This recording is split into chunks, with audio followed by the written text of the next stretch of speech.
Whether you call these round plaster blemishes wall bumps or screw pops, they're essentially the same thing, and they're circular lumps of plaster that crack and seem to come out of nowhere. So today I'm going to show you why they exist and how to get rid of them.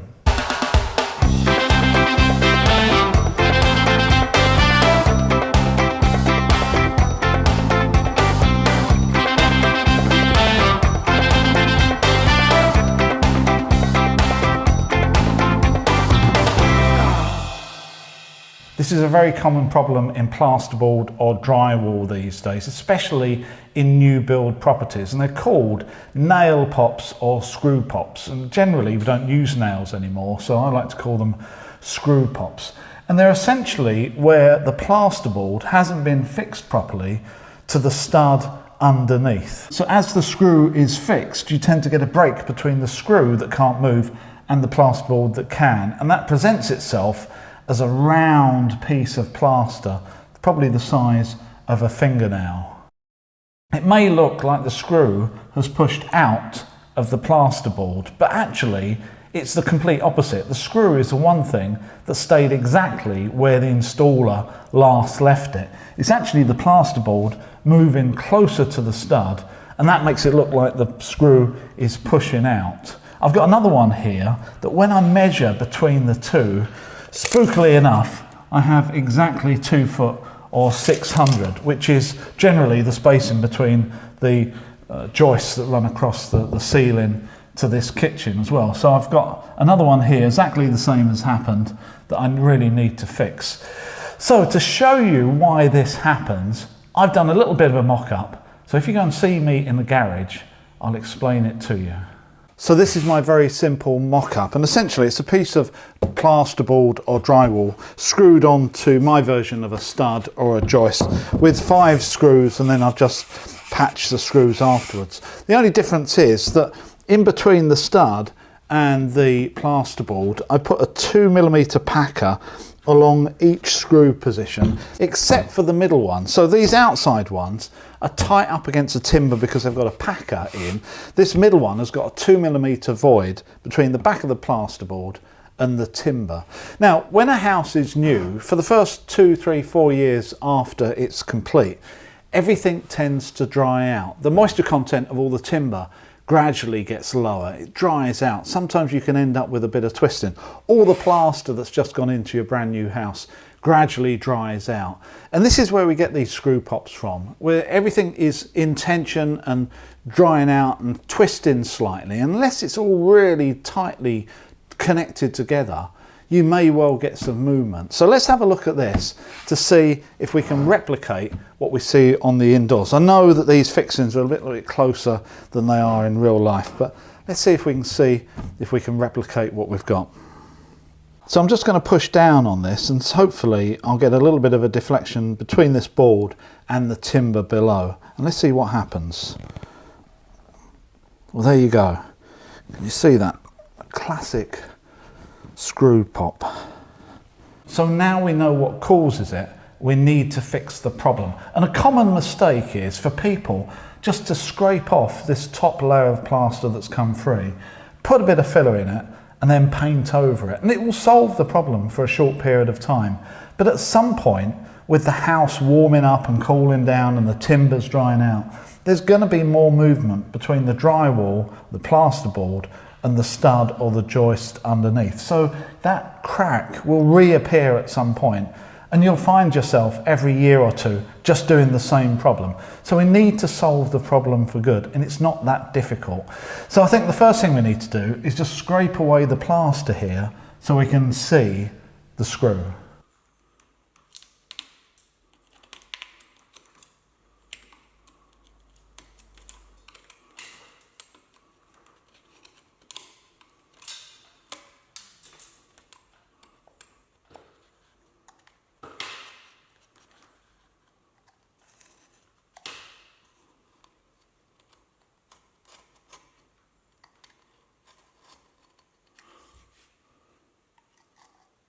So in this particular case, what I can see is there's absolutely no crack between the plasterboard and the wall here at all, and everything else looks sound. Nothing seems to be moving.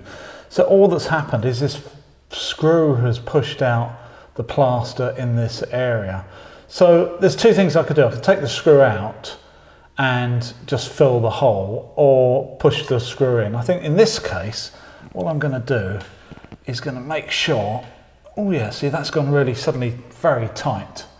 Make sure that that screw is never going to push out or move again. So that's well buried now, and I don't think anything is ever going to move. So all I have to do now is patch that, and for this one, the job is done.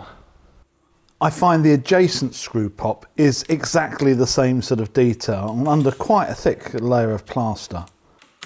These pops are right next to where the ceiling meets the wall, and I have a number of them around the house. So this is just the start of many that I need to fix.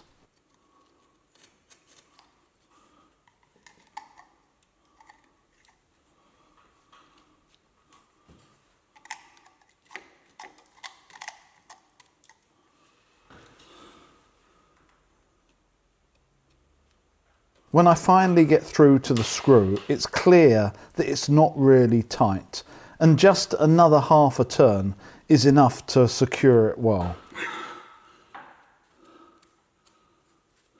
Moving to the other side of the kitchen, I come across a classic screw pop where the board is moving relative to the timber in the middle of a sloping plasterboard ceiling. There's a slight bit of movement between the screw there and the plasterboard around it, and that's what's making that crack. Let's have a look to see whether I need to take the screw out or just sink it a little bit deeper.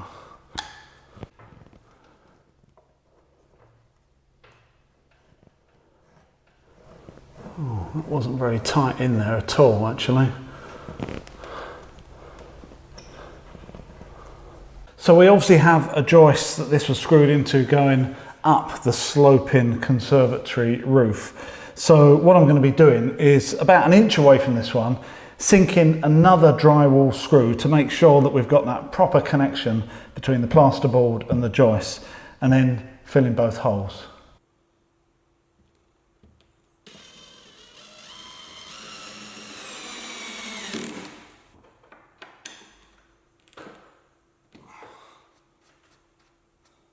So there you are, that isn't going to cause us any more problems. All we need to do now is to fill these holes.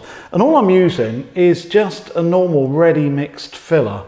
I really don't see the need of mixing up large quantities of filler when you've got such small holes to fill. My other little tip here is always use a filling knife suitable for the size that you're filling. So these are only like 10 mil across, 12 mil across. So I've got a nice narrow, maybe 25 mil, 1 inch knife. I don't want to put any more material on here than I really need to, because the more material I put on, just the more work involved in sanding it down and making it look right. So I'm going to be doing this in 2 passes. First of all, I'll fill both holes, but leave them slightly low and let them go off and dry. Then I'll come back for another pass to bring it up to surface level. And then once that's dried, I'll sand that down. And if I have to, then maybe just another really thin pass as well. But hopefully I can get away with doing it in 2 goes. On the first pass here, all I'm trying to do is to fill the holes maybe 80 to 90% full, and even force the filler into the deepest parts using the very corner of the knife, just to get a good bond, but then leaving it with nothing protruding above the surface. I'm going to be doing exactly the same on these slightly larger repairs here, with 2 slight differences. First of all, I can tell that the edge is slightly ragged and some of it is protruding lower than the ceiling level. So I really want to cut that back and end up with a nice clean edge. And secondly, especially this one, it's a lot bigger than my first one. So I'm going to need a bigger knife. And this is about 2 inches wide and should be wide enough to span from one side to the other. You can't fill a hole like this with a knife that's so narrow that it's narrower than the hole itself. At the same time, you don't want to go too big because, as I said earlier, that just gives you work. So I found a knife that in my store that's just the right width and fits just nicely. And once again, I'll be filling these in either 2 or 3 passes, depending on how the material performs, if it shrinks at all, and what it looks like after I've sanded it as well. It's better to have more passes and build up layers slowly rather than to put a big lump in and hope that you can sand it down, because I tell you, that's definitely not what you want to do. The problem with just banging in vast quantities of filler and then hoping that you can sand it down later is that when you come back to it when it's gone off and it's dry, it's always harder to sand down than you think it's going to be. And to get it absolutely flat with the rest of the surface becomes an almost impossible task. There's also a good chance that when you try to sand down a large amount, you over sand and damage the area around the hole to be filled, which means the job has just turned into a bigger problem than when you started. Once I've made sure that I've got rid of any loose debris and I've got a solid clean surround, I force in my filler, and once again I mean to fill these holes around 80–90% full. As I'm striking off here, my blade is slightly bent, so the hole is being filled in a slight concave way. So I still have more filler to put in. This way I'm sure not to be overfilling, and I'm just going to come back and fill this slight crater on the next pass.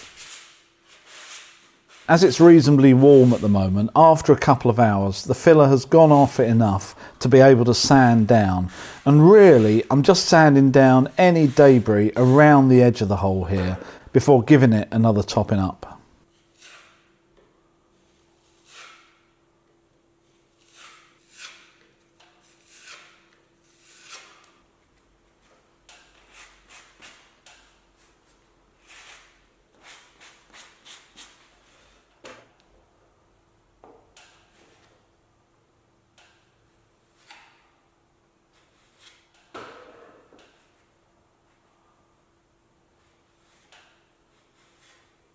Okay, so that's layer number 2. I think I'm going to need just one more to get it really flat.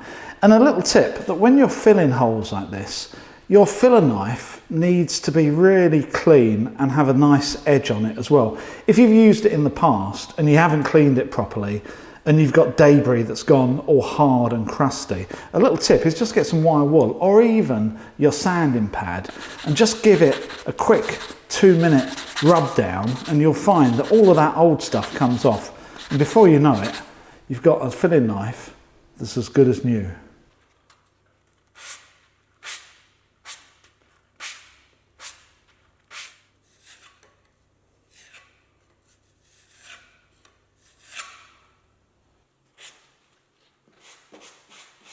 So after another round of filling and then leaving it overnight, I give it a quick sand, which means I can finish off by painting all the patches.